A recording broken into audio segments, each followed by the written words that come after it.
আপনি civil engineer? হ্যাঁ, আপনার বাড়ি বানাতে হবে তো? হ্যাঁ, একতলা ঘর। হ্যাঁ, বানিয়ে দেবো। এর আগে বাড়ি করেছো কোনো? এর আগে অনেক বাড়িতে কাজ করেছি, যে বাড়িতে কাজ করেছি সেই বাড়ি 1 নম্বর বানিয়েছি। আরে এই গরু, কি ঘর বানিয়েছু? আমার রান্নাঘরটা বাথরুমে করে দিয়েছু। আপনি আমার কথার আগে পুরো শুনুন। কি কথা শুনবো তোর? কি আপনি শুনুন তো আগে। হ্যাঁ, বলে যা। দেখুন, আমরা হচ্ছে ইঞ্জিনিয়ার, আমরা স্মার্ট পদ্ধতিতে কাজ করি। আপনার রান্না করার জন্য আপনার তো জলের খুব প্রয়োজন। হ্যাঁ, প্রয়োজন তো বটেই। সেই জলটা আপনি বাথরুম থেকে পেয়ে যাচ্ছেন। এটা কি রকমের কথাবার্তা? বাথরুমের জলে আমরা রান্না করবো? বাথরুমের জলে আপনি রান্না করে খাবেন না, সেটা তো আপনার ফল, ওটা তো আমার কিসের ফল? জাকুসি একটা করে দিলে হলো নাকি? আর এদিকে তুই জলের টাঙ্কি রেখে ছাদে না লাগিয়ে নিচে লাগিয়ে দিচ্ছু, এটা তোর কি রকমের কাজ হয়েছে? টাঙ্কিটা ছাদে না লাগিয়ে নিচে লাগাবার কারণ আছে, আমি যদি টাঙ্কিটা ছাদে লাগাতাম জলটাকে আপনি কি করতেন? সেই তো আপনি নিচকে নামাতেন। আরে বোকাচোদা, তুই আদৌ সিভিল ইঞ্জিনিয়ার বলিস তো?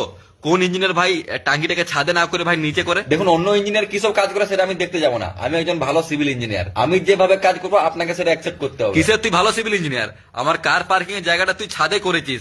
আরে কার পার্কিং এর জায়গা ভাই কোন ইঞ্জিনিয়ার ছাদে করে রে? ওটা নিচে করতে হয়। দেখুন, আপনি ভদ্রভাবে কথা বলুন। আরে কি ভদ্র ভাষায় তোর সাথে আমি কথা বলবো? কার পার্কিং টা এবার আমি করবো কি করে ছাদে? দেখুন, আপনার কার পার্কিং এর জায়গাটা যদি আমি আপনার ঘরের সামনে করতাম, আপনার তো জায়গাটা তো ফালতু নষ্ট হতো। নষ্ট হলে হতো, আমার তো অনেকটা জায়গা ফাঁকে পড়ে আছে, কি হতো? ছাদে করেছি কারণ আপনার ছাদটা পুরো ফাঁকা থাকছে না, তাই আমি ছাদেই করে দিয়েছি আপনার কার পার্কিং এর জায়গাটা। যাই হোক, এত সব বাদ দিয়ে আমার পেমেন্ট আপনি ফোন পেতে করে দিন। কিসের টাকা? তোকে আমি কোনো টাকা দেবো নাই। কিসের পেমেন্ট দেবেন নাই? তুই জাস্ট 1 ঘন্টা রুক, আমি জেসিবি যাচ্ছি, তোর ঘরটা আমি আগে ভাঙবো জেসিবি নিয়ে।